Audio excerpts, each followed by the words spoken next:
দিবা লাইভ অ্যাপসে ফেস ভেরিফিকেশনের জন্য আমাদের প্রথমে দিবা লাইভ অ্যাপসের ভিতরে ঢুকতে হবে। অ্যাপসের ভিতরে ঢুকে ডান পাশের কোণায় দেখবেন একটা অপশন আছে, এই অপশনে ক্লিক করতে হবে।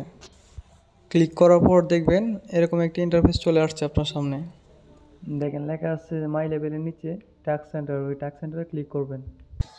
ক্লিক করার পর এরকম একটা ইন্টারফেস চলে আসবে। তখন দেখবেন উপরে লাইভে একটা অপশন দেওয়া আছে, এখানে ডেইলি অপশনে ক্লিক করবেন। ক্লিক করার পরে এরকম একটা ইন্টারফেস আপনার সামনে শো করবে। শো করার পর দেখবেন যে দেওয়া আছে রিয়েল ফেস অ্যাথেন্টিকেশন। তারপর গ্রো অপশনে ক্লিক করবেন। ক্লিক করার সাথে সাথে আপনার সামনে একটা ইন্টারফেস চলে আসবে।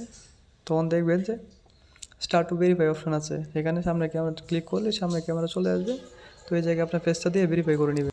তারপর দেখবেন আপলোড ইউর ডেলিগেটেড ভিডিও, আপনার নিজস্ব ভিডিও ওই জায়গায় পোস্ট করতে পারেন। পোস্ট করলে পরবর্তী আপনার আইডিটা স্ট্রং হবে।